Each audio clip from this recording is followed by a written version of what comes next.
¿Cómo crees? Pues sí, yo te he dicho que tengas cuidado. Es que siempre ir ahí es muy peligroso y a tu edad ya no conviene. Ok. Pues bueno, pues vamos a estar aquí. Órale. Te cuidas, Fis. Bye. No va a venir el Fisgón. Se quedó atrapado en los universos paralelos. ¡Rapé! ¡Te hablo! ¿Qué? Que no va a venir el Fisgón. ¿Qué estás haciendo? Estoy leyendo este libro de Arturo Cano sobre Claudia Sheinbaum, presidenta. Sí, no, qué buena onda. ¿Sabes por qué? Porque invité a Arturo Cano. Ah, ¿a poco? Pero que no va a venir el Fisgón. ¿Por qué? Porque se quedó atrapado en los universos paralelos. Ah, ya. Pero qué bueno, porque así nos va a dejar hablar Sí. con el invitado. No le Ahí digas, está, ya llegó. ahí está. Qué buena onda. Ya está aquí. ¿Quién Ya será? llegó. Señores, Arturo Cano, qué gustazo. ¿Cómo está? Bienvenido, Laverno. ¿Cómo te va? Bien. Eso es todo, ya teníamos años Gracias. de verte por acá. Lo invitan a uno cada coyuntura electoral. ¿Sabe por qué será? Esa fue la última vez. Sí, la tenés, fue poco después de las elecciones de 2021. Ajá, es cierto. De hecho, Arturo Cano estuvo en el programa, el último programa en que estuvo Antonio Helguera, Ay, sí, es cierto, ya me acordé. que fue en junio de 2021. Sí. Poco después de las elecciones. Pasaditas las elecciones, porque justo fue de lo que hablamos, de una suerte de balance y tratar de hacer las primeras aproximaciones a lo que había ocurrido en esa elección en todo el país, pero particularmente aquí en la Ciudad de México, ¿no? Oye, y pues ya Pasaron cosas. pasaron esas elecciones, ya pasaron 3 años y ya vienen nuevas elecciones. ¿Cómo ves tú el panorama así en general? ¿Tú crees que la izquierda, que parece que va a ganar la presidencia nuevamente, se va a recuperar del tropezón que tuvo en la Ciudad de México hace 3 años? Yo creo que va a haber una recuperación parcial, ¿no? de la izquierda. Depende mucho de cuál sea el resultado de la contienda por la jefatura de gobierno. Aquí tenemos que ir obligadamente al contexto nacional.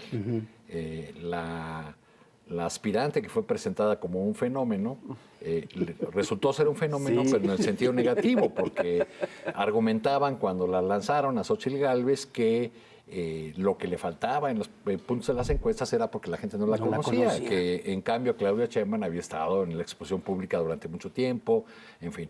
Pero resulta que pues ya hubo precampaña, campaña, y el resultado es que entre más conocen a Xóchitl Gálvez, pues menos intención de voto Más rechazo tiene, provoca. o incluso más rechazo, ¿no? Hay algunas encuestas donde pues sí hay, es muy claro y altísimo el rechazo, ¿no? De hasta 40% por esa Porque ya de candidatura. conocimiento ya está casi al parejo que Claudia, ¿no? De conocimiento ya. Sí, ahí ya están casi empatadas, ¿no? Digo, como es obvio, porque su nombre y su imagen ha estado ya durante meses en las televisoras y en todos los espacios de difusión, ¿no? ¿Y hay medición de por qué es que hay ese rechazo? Digo, nosotros lo sabemos, lo tenemos muy identificado, pero estará medido de por esas razones, por su actitud, por su infantilidad, por etcétera, etcétera. Ahí habría que recurrir a los grupos de enfoque, ¿no? Más que a las encuestas. Yo creo a este ejercicio que suelen hacer las personas que asesoran a los políticos o a las marcas, que reúnen a pequeños grupos de personas, pero de ciertas edades, con ciertas características sociales, y les plantean preguntas muy directas para ir ya más a fondo en los estudios. Les puedo citar uno reciente porque me lo comentó una persona que hizo este grupo de enfoque en Mérida, Yucatán. Lo que encuentran allá es que es un estado donde el PAN es muy fuerte, es que la gente va a hacer un voto diferenciado, pero que Xóchitl no le resulta convincente y que incluso están pensando en votar en lo local por el PAN para alcalde, para gobernador y en la presidencia por la candidatura opuesta. Me decía esta persona, mira, era un grupo de jóvenes entre 18 o 30 años, ¿no? Y a la pregunta de cuántos iban a votar por Xóchitl, 0. Cero. En Mérida, ¿no?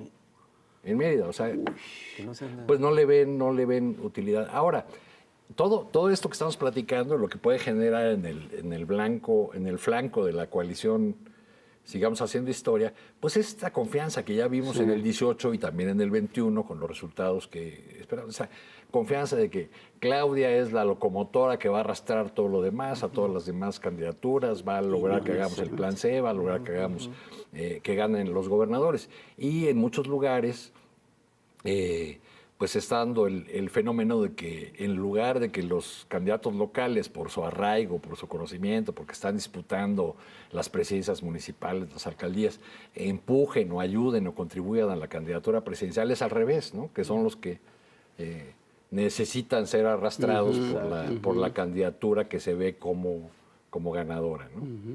Oye, ahorita que estás mencionando eso, desde hace pocos días, o ya no tan pocos, pero bueno, desde hace algunos días, yo he estado leyendo varios analistas y demás que dicen que niegan la posibilidad de que Claudia tenga más votos que López Obrador. Les parece que eso es totalmente absurdo, no se explica de ninguna manera. A mí me parece que es lógico, porque no es la misma, ahorita no, o sea, el 2024 no es 2018, ya está el gobierno de López Obrador con resultados y tal. A mí me parece lógico que llegue a tener más votos, pero a ellos les parece que es absurdo, que es imposible, pues. Bueno, en primer lugar, el padrón es más grande, ¿no? Y en segundo lugar, y creo que esto es muy importante, lo que vamos a ver es una elección muy sujeta con alfileres al último momento, ¿no? A cuánta gente decida votar, salir a votar, ¿no? Dependerá del tamaño de la participación, el número de votos que pueda tener Claudia Sheinbaum. Ahora, estos comentarios que hacen generalmente lo dicen, sí, Andrés Manuel con su carisma, con lo que significaba, siendo el candidato de la oposición, obtuvo 30 millones, es imposible que alguien se acerque. Bueno, esos mismos analistas que tú mencionas, o algunos parecidos, también han puesto el otro punto. En el 2018, López Obrador ganó 30 millones de votos sin mayoría en las cámaras y sin 23 gubernaturas, como las tiene ahora, ¿no? O sea, esos equilibrios, desequilibrios, pues hay que ver qué papel juegan. Yo lo que veo más preocupante, porque nos falta ya muy poco para la elección en este momento, es que siga creciendo este clima de enrarecido, este clima de confrontación que va más allá de la confrontación democrática normal de una elección. ¿Y a qué me refiero? A la guerra sucia, por supuesto, sobre todo desde la derecha, pero también a la violencia política en contra de los candidatos, que ha afectado mayormente a candidatos de Morena, pero de todos los partidos. Todo este tipo de hechos, si se multiplican, si siguen creciendo, pueden contribuir a generar un clima que permita hacer realidad, al menos para el sector de la oposición que lo ha estado promoviendo, la idea de que vamos por la nulidad o por lo menos vamos a deslegitimar a quien resulte ganador de esta contienda, porque fue una contienda, pues ya están hablando de elección inequitativa, de elección de Estado, que no hay cancha pareja, de cancha dispareja, etcétera. ¿Pero crees que se atrevan? ¿A qué? ¿A ir a cuestionarla, buscarla legalmente? A buscar anular la elección. Por eso hice el matiz. Puede ser que vayan a lo legal, si creen que tienen alguna posibilidad de hacer daño, pero también puede ser que apuesten a simplemente la legitimación desde el punto de vista político. Es decir, a estar señalando desde el primer momento en que se siente en la silla presidencial, la ganadora está señalando, es un triunfo legítimo. ¿Cuánto daño le hizo la manera como llegó Felipe Calderón a su presidencia? Sí. ¿No? Entonces, si el intento del lado derecho es, bueno, ya no les pudimos ganar, ahora vamos a tratar de dejar los heridos de un ala, ¿no? Para que... Pero eso dependerá de los números con los que, si gana Claudia, con los números con los que gane, ¿no? Porque no es lo mismo que ganes con medio punto que pues con más de 20 puntos, según la dependerá de mucho de la encuestas. diferencia. No creo que tengan razón aquellos que dicen desde el flanco opositor que todas las encuestas mienten y las que ayer eran el oráculo de Delfos ahora son puras chayoteras y puras... Y resulta que solamente una es la que dice la verdad. Pues ya traen por ahí otras, 2 o 3, ¿no? Pero pues todas de esas, pues sí, todas de esas desconocidas o que trabajan directamente para las campañas opositoras, ¿no? ¿Y cómo ves este alcance que le dio Maínez a Xóchitl después de este debate? ¿Lo crees factible? O sea, o es nada más una ¿Que la percepción, desbanque? que la va a desbancar en segundo lugar. Bueno, por ahí vi una encuesta, ya no recuerdo de cuál casa, porque hay tantas, pero una que me pareció seria y por eso se me quedó el dato, de que ya está muy cerca en el rango etario de 18 a 29 años, ¿no? Sí, Maines sí. de Xóchitl, o sea, entre los jóvenes sí está teniendo resultado esta campaña Spotify de música. que a muchos parece frívola, cómico, mágico, musical, en fin, como sea, pero sí tiene, pero sí comunica a un sector muy de la claro. población, ¿no? Sí.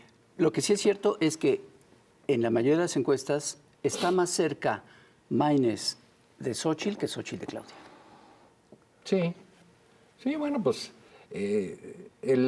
la meta de Maines debe ser llegar por lo menos a la intención de voto que tenía Samuel García, ¿no? Sí. Que tuvo unos días de efímero no candidato, en fin, y que registró 15%. Sí. Y que si se hubiera quedado como No, candidato, hombre, sí ahí le- sí yo creo que sí desbanca a Xóchitl. Sí, Sí, totalmente. Él sí. Sí. Ya el signo de desesperación del lado opositor es cuando Claudio X González manda más en la coalición opositora, sube un tuit como hizo hace poquito, diciendo o casi implorándole a Maines que se baje. Sí, ¿no? es Sí, pues verdad, fue poco acaba de- después del sí. debate. al Que se otro baje día, de creo. la contienda Sí, sí, para sí. porque si no sus hijos se lo reclamarán o no sé qué. Pero ya es una cuestión que revela un poco el grado de Sí, desesperación, de desesperación. Qué Usted desesperado. te vio muy desesperado a ti Sí, también. estoy desesperado por decirles que vamos a un corte comercial, no sin antes saber al FIS en los universos paralelos. ¿Se quedó en los universos paralelos? Sí, el video? ahorita al rato regresa. No se vayan, ahorita regresamos. Universos Paralelos presenta La liebre mentirosa y la tortuga honesta. Había una vez una liebre que estaba orgullosa de ser mentirosa y a todo el mundo le presumía que ella podía llegar más rápido y lejos que nadie. A la liebre le gustaba decir mentiras porque sabía que la calumnia viaja más rápido que la verdad y por eso soltaba una patraña tras otra. La liebre mentirosa se burlaba constantemente de la tortuga honesta que solo podía decir verdades. Y es que la verdad suele caminar con lentitud. La liebre embustera se burlaba de la tortuga sincera. Pinche tortuga de Iztapalapa, haces natación terrestre en deportivos públicos, eres una pobre de cuarta, a trabajar, huevona. Si a tu edad no tienes un patrimonio es que eres muy güey. Y un día, a la tortuga se le ocurrió hacerle una apuesta a la liebre. Estoy segura de que puedo llegar más lejos que tú, le dijo. ¿Más lejos que yo?, preguntó asombrada la liebre. Pues sí, más lejos que tú. Pongamos nuestra apuesta en aquella jefatura de gobierno y veamos quién gana la carrera. La liebre, divertida y burlona, aceptó. Todos los animales se reunieron y la carrera comenzó entre grandes aplausos. Confiada en la rapidez de sus embustes, la liebre dejó partir a la tortuga y formó con sus amigos, unas ratotas, un cártel inmobiliario. Falsificó documentos, dio permisos para construir más pisos, se hizo millonario, tachó su declaración patrimonial y negoció la privatización del agua y el cambio del uso del suelo para hacer más lana. Estaba seguro de ganar. El que tranza, avanza. La liebre mentirosa se burló todo el tiempo de la tortuga. La calumnió, le hizo montajes, salió con porros y le rompió su propaganda. Pero la tortuga siguió caminando sin detenerse. Cuando la tortuga quiso denunciar las tranzas de la liebre, esta consiguió una orden del tribunal para que la tortuga no pudiera decir nada sobre el cártel inmobiliario. Confiada en la rapidez con la que caminaban sus mentiras, la liebre se siguió de largo y llegó muy, pero muy lejos, con decirles que llegó hasta el reclusorio Oriente, donde ya se encontraban algunas de las ratotas con las que había hecho el cártel. Mientras tanto, pasito a pasito y tan ligero como pudo, la tortuga, con su verdad, siguió su camino hasta llegar a la meta. Moraleja: es feo burlarse de los demás. El clasismo y el racismo no ganan votos. Y también de esta fábula se desprende que la mentira es rápida y te puede llevar lejos, demasiado lejos. Si no nos creen, pregúntenle a todos los amigos de la liebre que tuvieron que salir del país. Pues seguimos aquí en Chamuco TV, estamos platicando con Arturo Cano, legendario periodista, al cual conocemos desde hace muchos años. Y 25 nos da mucho años, gusto yo. que esté aquí con nosotros platicando. Ah, es por eso lo de legendario, por la antigüedad. Sí, exacto. Es demasiado sabe. Oye, Arturo, tú hace pues, ya bastantes meses sacaste este libro. Claudia Presidenta. Claudia Sheinbaum Presidenta. Sí, fíjate, todavía no era candidata. Este libro ni salió, siquiera. lo quiero decir, cuando ni siquiera era candidata, mucho antes de que destaparan a Xóchitl también, Sí. si no mal recuerdo. ¿Cómo fue que te surgió la idea de hacer este libro? Tú ya sabías que iba a ser la mera mera. Tenía una bola de cristal que me dijo con toda claridad. No, pero a mí me interesaba periodísticamente el personaje de Claudia Sheinbaum, y no así los que fueron sus compañeros de contienda interna en Morena y Aliados, porque me parecía que era la primera mujer con posibilidades reales de llegar a la presidencia de la República. Hemos tenido mujeres candidatas a la presidencia, unas lo han sido en un sentido puramente simbólico, como doña Rosario Ibarra o Marichuy, otras sin ninguna posibilidad de ganar, como Josefina Vázquez Mota o Marcela Lombardo.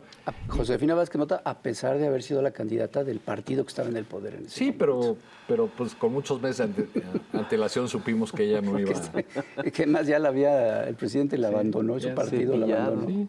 Entonces me interesaba ese perfil, había además afinidades entre mi historia personal, mi identificación ideológica con Claudia Sheinbaum, pues una dirigente política que viene de la lucha universitaria, de la lucha en defensa de la educación pública. Pues yo seguí su trayectoria, la había tratado un poco, le propuse hacer un perfil más amplio de su trayectoria. O sea, y después- originalmente la idea no era un libro. No, la idea era un perfil más largo, un reportaje quizá largo, y después de que tuvimos la primera conversación, pues ya como que fue cobrando forma la idea de un libro. Tuve varias entrevistas con ella, entrevisté a familiares, amigos, funcionarios públicos, dirigentes, personas que la trataron, la conocieron en distintas etapas de su trayectoria, para pues condensar esas ideas en este libro, que lo que revela es algo que ya en estos meses hemos ido conociendo cada vez más. Es decir, una mujer disciplinada, seria, muy trabajadora, comprometida, con una historia personal de dedicación, esfuerzo de muchos grados. Bueno, pues ahí está toda esa historia. ¿Era conocida en aquel momento cuando el libro salió? Pues no. Yo hice una gira, mucha gente me invitó a distintos estados de la República, y ahí pude ver en esos espacios, en esas presentaciones, varias cosas curiosas. Primero que Claudia no era igual de conocida en el centro o sur del país que en el norte. Por ejemplo, en el norte eran más los mensajes de las personas presentes en los eventos para presentar el libro, que me decían: pues muchas gracias, porque realmente conocimos a Claudia Sheinbaum, no sabíamos nada de ella, o sabíamos muy poco, ¿no? Es un personaje en ese sentido pues muy de la UNAM y muy chilangocéntrico. muy chilango, ¿no? Exacto. Entonces fue así más conocida. Luego, el libro sale en un momento en que todavía no ha ganado ella la encuesta interna de Morena. Entonces, a muchos lugares donde yo fui a presentar, me topé con cosas como que, bueno, pues aquí somos oposición, incluso con, por ejemplo, Ciudad Juárez, les voy a contar una, ¿no? A ver. Ahí organizaron unas amigas mías que primero tuvieron problemas para conseguir el espacio. Finalmente fue en la Universidad Autónoma de Ciudad Juárez, en la Biblioteca Central, que lleva el nombre de Carlos Montemayor, pero solamente les prestaron la biblioteca porque ya ahí, un par de meses antes, habían presentado el libro de Marcelo Ebrard. Porque la primera respuesta de la rectoría de la universidad fue que, pues no, ¿cómo? Que es un libro muy político y ya eso es meterse en lo electoral. No pudieron decir que no porque ya habían presentado antes el libro de Ebrard. Y las mismas colegas de Juárez me dijeron: no, pues tú conoces a tu gremio, ¿verdad? La prestación es en la tarde, no van a llegar los periodistas, ya es viernes además. Mejor hay una conferencia de prensa a mediodía con los periodistas. de un montón de periodistas convocados, llegaron 5. Uy. Pero como mis amigas juarenses conocen a todos los periodistas de allá, les dije, oye, ¿por qué no viniste? ¿Qué pasó? La mitad no fue porque su medio tiene convenio con el gobierno del estado, o sea, Maru Campos, y la otra mitad porque tienen convenio con el alcalde de Ciudad Juárez, que era de Morena, pero que estaba con Adán Augusto López. Entonces, esa anécdota, revela un poco, Sí. pues, cómo esto de que ya la candidata oficial y que ya todo el aparato, no era así. La mayor parte de los gobernadores estaba con Adán Augusto López, ¿no? No con Claudio Sheinbaum. Es verdad. Sí, a mí siempre me pareció lógico desde 3 años antes, y así lo dije muchas veces públicamente, que la única persona que según yo garantizaba la continuación de la 4T era Claudia Sheinbaum, ¿no? Pero claro, eso es desde un punto de vista como muy chilango, ¿no? Como bien dices, pues en otras partes del país, por mucho que fuera la jefa de gobierno, pues no era un personaje muy conocido. Bueno, si la elección hubiera sido en Tabasco y Chiapas, la elección interna de Morena, pues el candidato sería Adán Augusto, sí, sin claro. duda, ¿no? No, ella no las tenía todas consigo, incluso tenía muchos personajes en contra. Tras conocerse que ella gana la encuesta, pues las cosas se han ido acomodando, pero con dificultades, ¿no? Porque hasta la fecha yo no he escuchado que Marcelo Ebrard haya dicho ya cerré el capítulo de aquella elección, o que la comisión de Morena respectiva haya dado ya el informe sobre la queja que presentó Marcelo. O sea, efectivamente, Marcelo tiene candidatos de su grupo a varias posiciones y está en la campaña, ya apareció en eventos públicos, pero pues no digamos que es una herida, yo creo que no totalmente cerrada. Oye, pero entonces tu apuesta pues fue un poquito arriesgada, pero a pesar de eso decidiste que el título fuera este.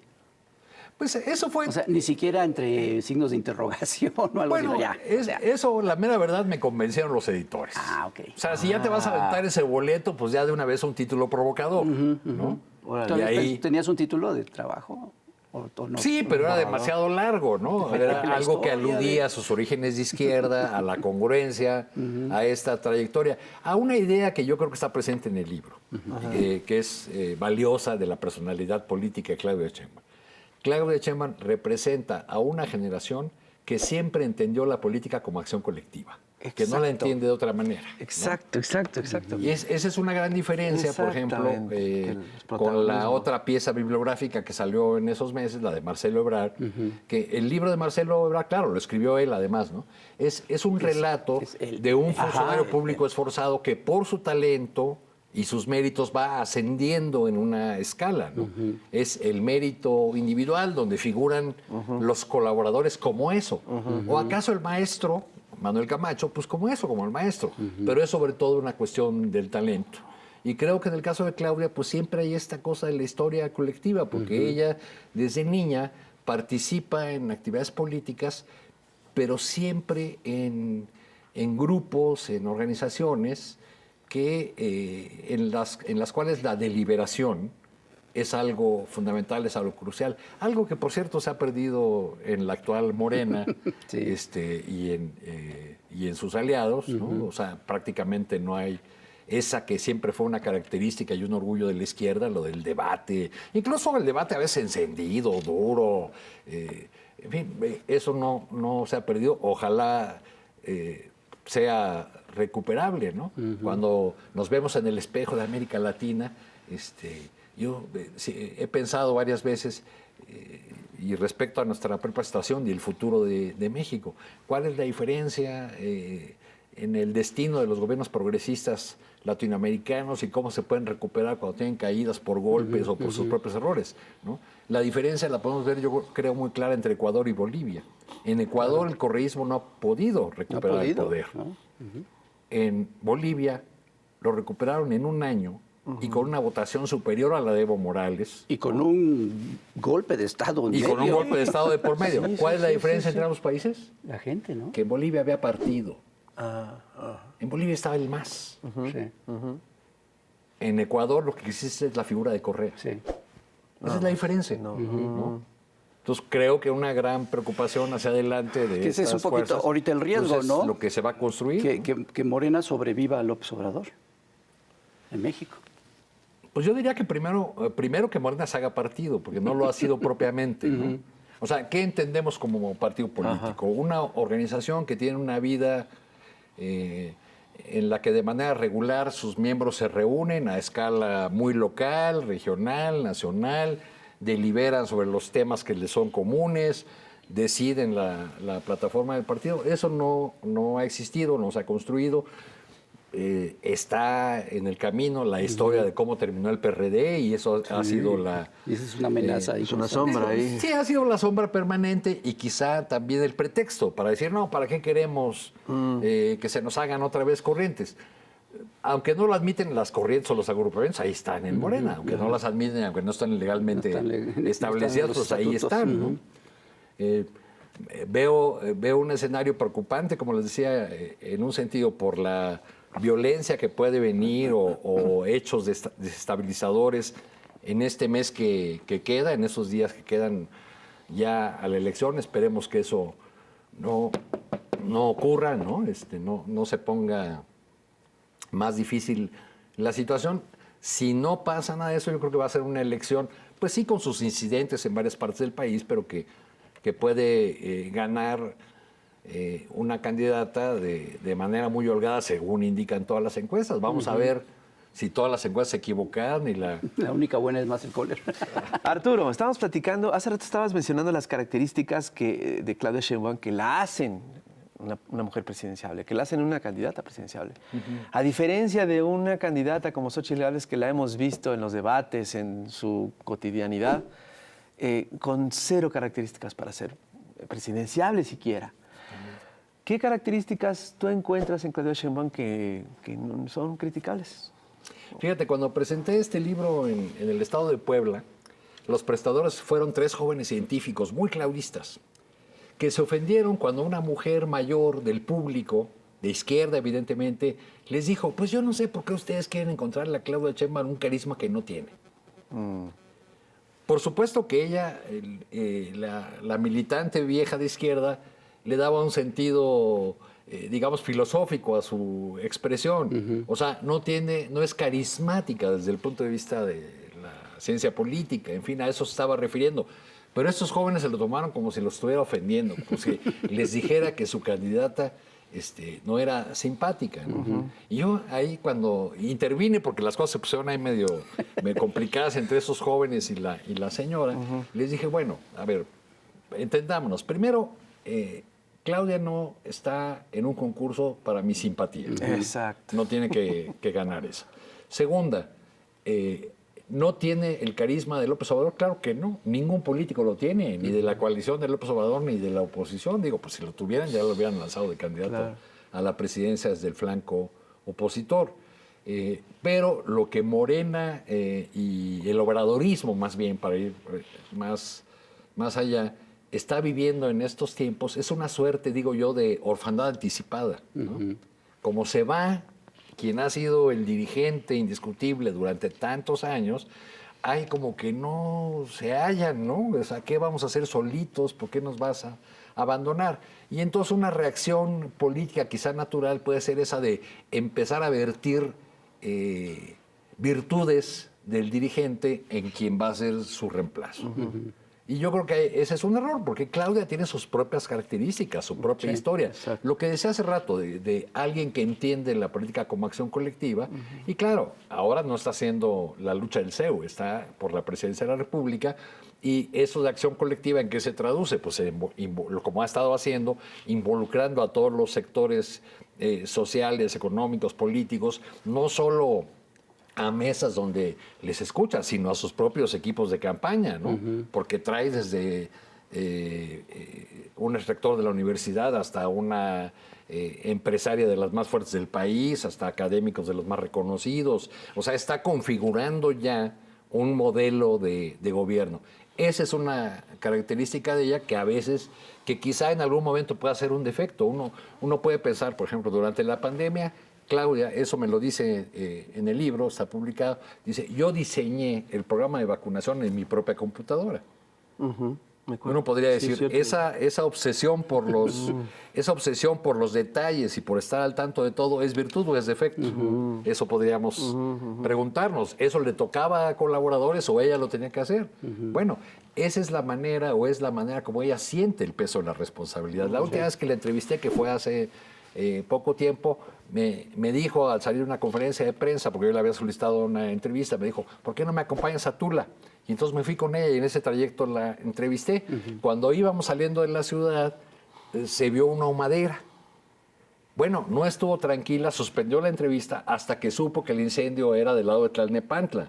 Porque ya estaba, como si fuera jefa de gobierno, estaba diciéndole a su asistente, a ver, llámale al jefe Vulcano, ¿dónde es el incendio? ¿Dónde está eso? ¿No? Tiene esta cosa como de estar tanto al pendiente, en alguna parte del libro lo dice, de soy como ese asunto de mi maternidad lo llevo a todo, hacia todos los habitantes de la ciudad. Quienes la conocen y la han tratado como jefa, dicen que es una jefa excesivamente dura. Sí. Eso sí. Es como el meme que había de ella, ¿no? De que decía, ¿y ahora qué? ¿Y ahora qué?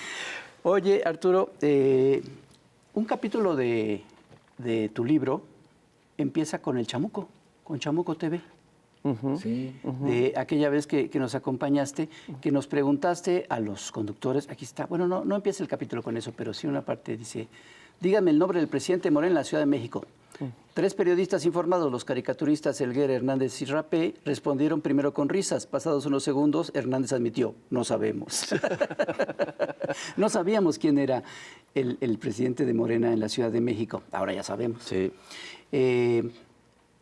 Y era uno de los argumentos del desastre que fue la elección de 2021. Bueno, el hecho de que ustedes no supieran ese dato, a mí me indicaba eso que les decía hace un rato, que el partido como tal no existe o tiene una importancia secundaria. Es que además apenas se estaba formando cuando llega a la presidencia de la República, cuando empezó a tener mucho poder, pues, cuando aún no se construía totalmente como partido, ¿no?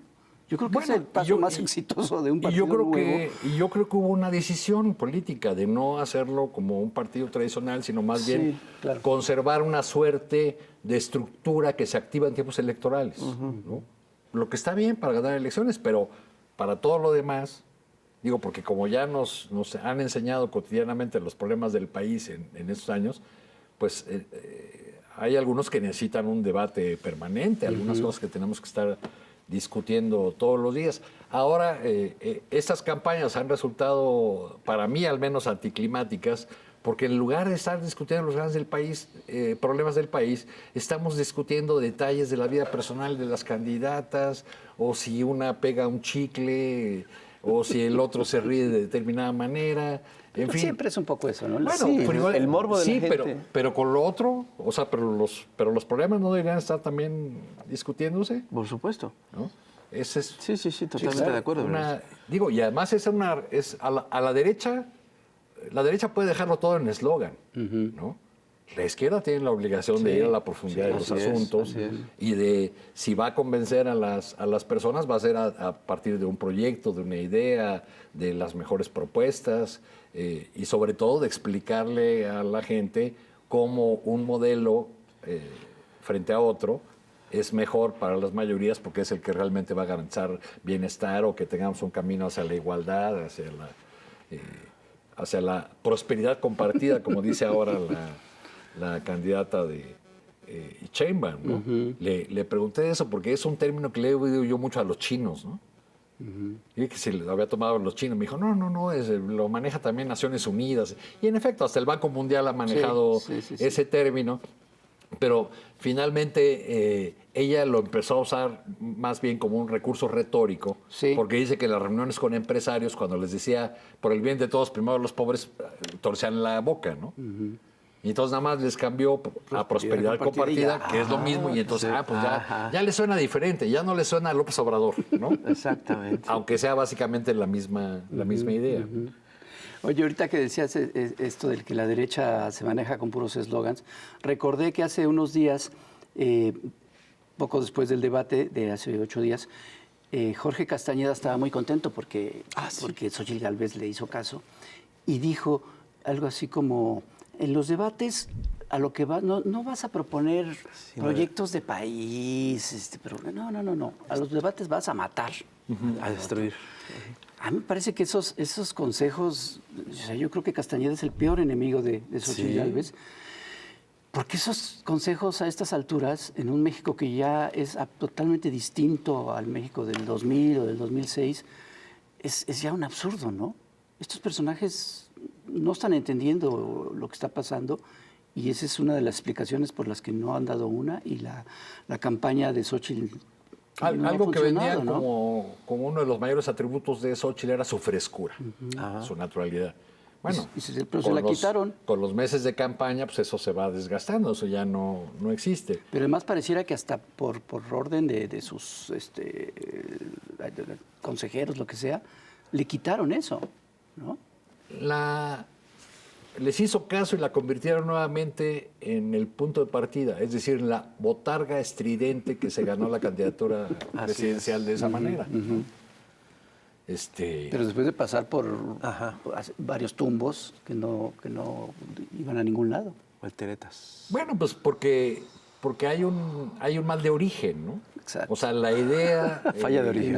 Una falla de origen, o una mentira de origen, para decirlo. O sea, la idea de soy una candidata ciudadana, o sea, una persona que ha obtenido todos sus cargos por un partido político, que vio la prosperidad de sus empresas llegar cuando ocupó cargos, o afianzarse cuando ocupó contratos, cargos públicos, que toda la vida se ha identificado con el programa político de Acción Nacional, decir soy ciudadana, pues es una primera mentira. Ahora, ¿qué aportan la mayoría de esos que están en la campaña de Xóchitl y se dicen ciudadanos?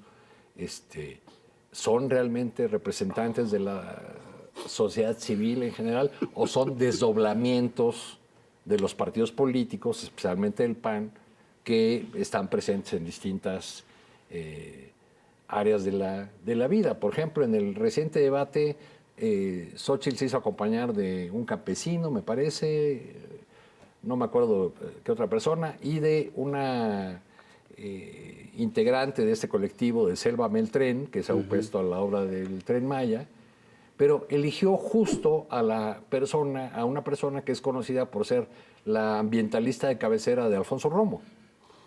Y una persona que trabajó en el gobierno de López Obrador y que ahora está en la oposición, ¿no? Esa es su idea de sociedad civil o de ciudadanos apartidistas, ¿no?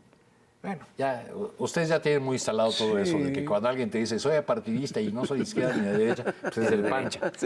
Usualmente es panista o a lo mejor hasta el Yunque, ¿no? Pero Xóchitl más bien iba para la Ciudad de México y alguien la convenció de que era presidenciable, ¿no?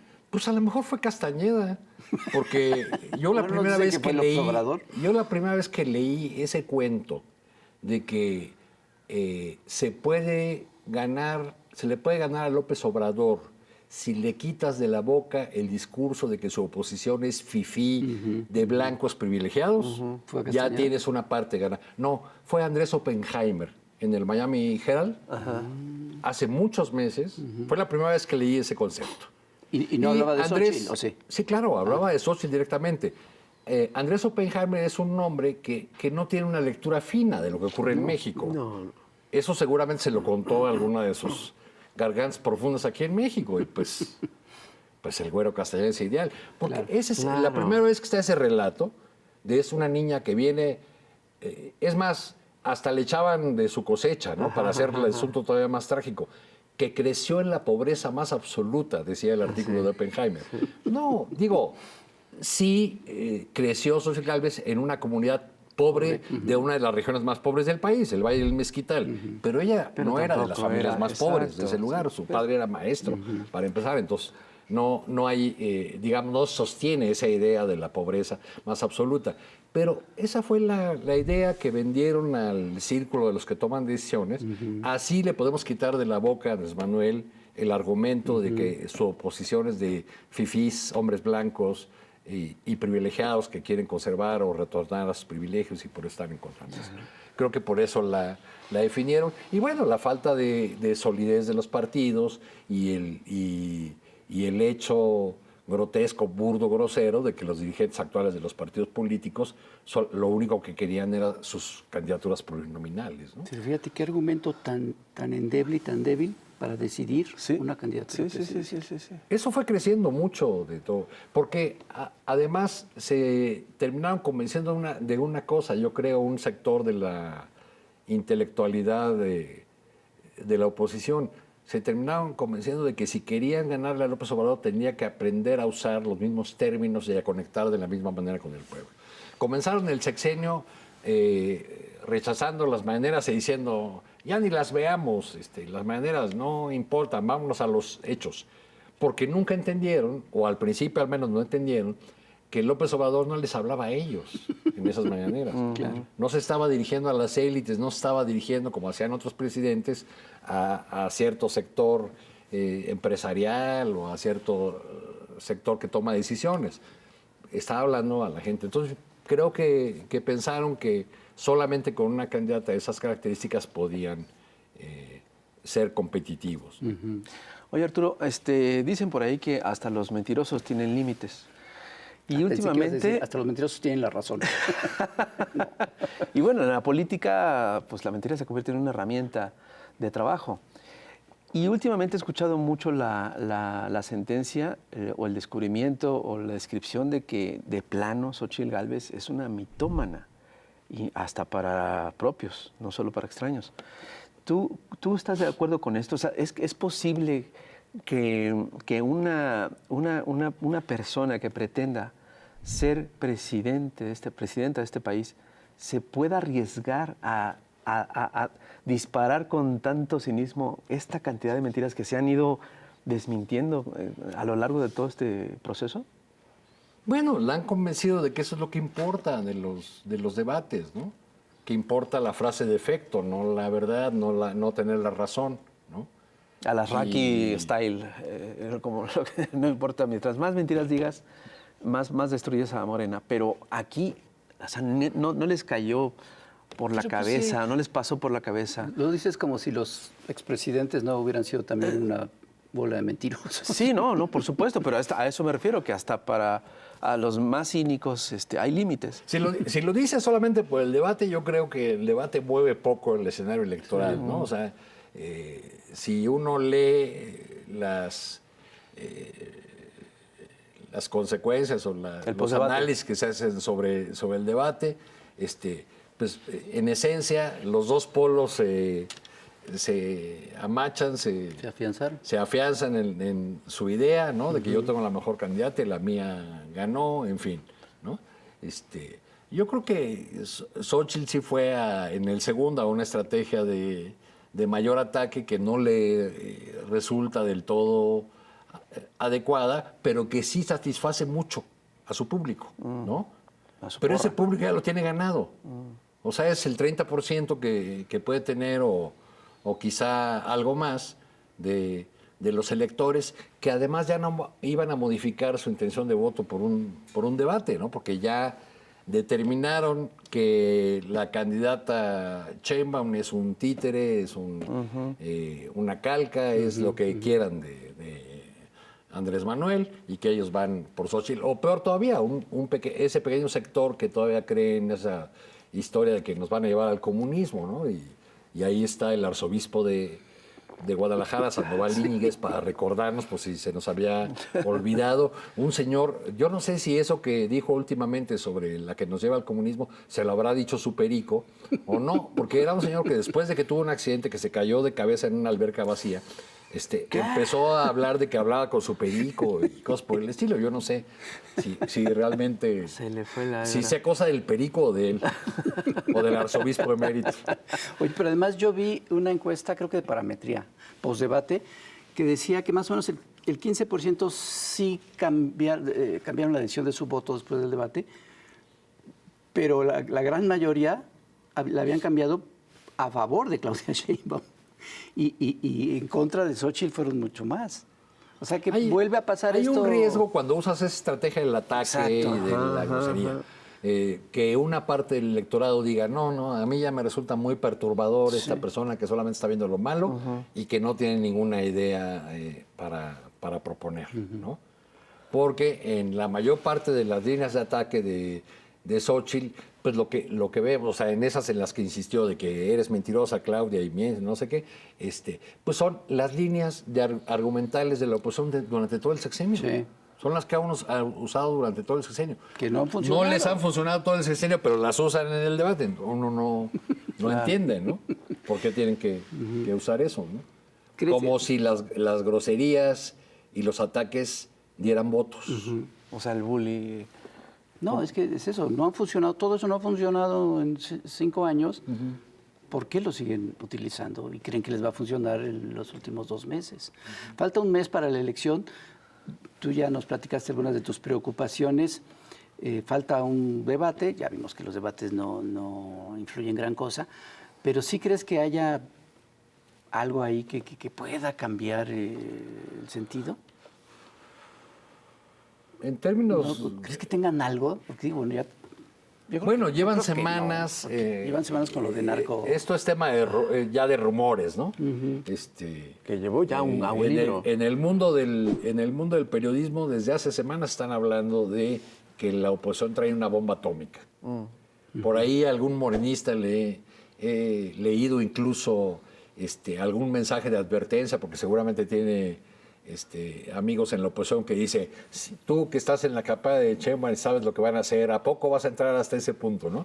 Porque están mucho con esta idea de que traen una bomba atómica y que la soltarán en su momento, y que si no la han soltado es porque no les conviene así en términos de estrategia electoral. No sé qué puedan traer o qué... Pero una bomba atómica conviene sí. O contra Andrés. O contra Andrés. Pero ¿conviene soltarla tan cerca de la elección?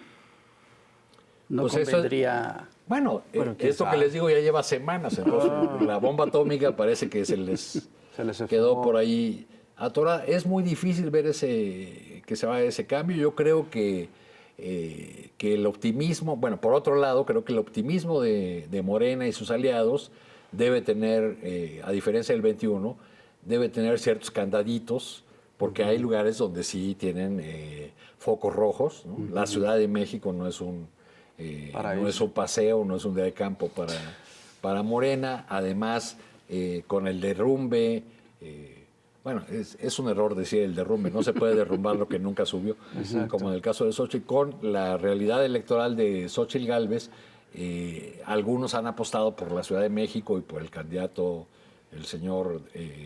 representante de este grupo político de... La priandilla inmobiliaria. Que le llaman ahora la priandilla. Ayer dijo eso Claudia Sheinbaum, porque ya no le puede llamar cartel inmobiliario. Pues han apostado acá en la Ciudad de México. Contra Morena y sus aliados influyen malas decisiones de candidatos, alianzas con todos esos que apenas ayer dejaron el PRI o el PAN, y que quién sabe cuál sea el aporte electoral que van a ofrecer. Aquí en la Ciudad de México, por ejemplo, quizá recuperen algunas de las 9 alcaldías que perdieron, pero no creo que vaya a ser la mayoría de las que perdieron. Hay alcaldías que son de por sí muy competidas y donde mandaron como candidatos a personas que no son conocidas, que no han hecho trabajo político en los lugares, o que de plano en la elección pasada o hace 2 elecciones apenas fueron candidatas del PRI, ¿no? Entonces, pues en el Estado de México también hay un foco rojo en el caso de Ecatepec, donde sacaron de la decisión al que había sido alcalde y entonces él va por su lado. En fin, así en muchas entidades hay estos problemas que no afectarán el resultado global, pienso yo. No, pero sí pero tienen sus consecuencias. Que tienen sus consecuencias. En el caso de la Ciudad de México, pues ya lo discutimos aquí hace unos años. La Ciudad de México tiene no solamente un peso electoral real por el número de electores, sino un peso simbólico, sobre todo para esta fuerza política que es el obradorismo, pues porque aquí surgió. Sí. Así es. O sea, ¿crees que tenga chance Tajada de ganar? O sea, sería absurdo que la ciudad que gobernó, la que eventualmente sería la presidenta, se pierde esa ciudad, ¿no? Bueno, por los números que yo veo, no creo que le dé Que le alcance. a Santiago Taboada. Creo que el margen puede ser ajustado. Sí, que no sean los 12, 15 que manejan las Ajá, encuestas. de dos dígitos. Sí, no puede hacer un poco como lo que pasó en el Estado de México. Sí, un resultado muy ajustado. 6, 8 y pues veremos, y veremos ahora sí que distrito por distrito y alcaldía por alcaldía habrá que ir viendo qué dividendos dieron esas alianzas o el haber otorgado candidaturas por cuota a los perdedores, como la de Álvaro Obregón, que se la dieron a Marcelo Ebrard, Sí. o la Cuauhtémoc, que conserva Ricardo Monreal. ¿no? Sí. Que conserva con un partido con otro, pero Sí, él sí, sigue pero manejando. Sí, sería el cuarto su gobierno bastión. monrealista. Exactamente. Sí, sí, Sería el cuarto gobierno El monrealista al monrealismo. hilo en Cuauhtémoc con el monrealismo chorro. mágico. Fíjate que hace 8 días fui a Cuernavaca a presentar un libro homenaje a Helguera que hicimos. Y la gente, el público después en las preguntas, estaban preocupados por el eventual regreso de la derecha a gobernar. Y entre otras cosas yo decía que, bueno, que sí, eventualmente pues así sucede en la historia, ¿no? Hay un movimiento pendular, pues, ¿no? No puede uno evitar esas cosas.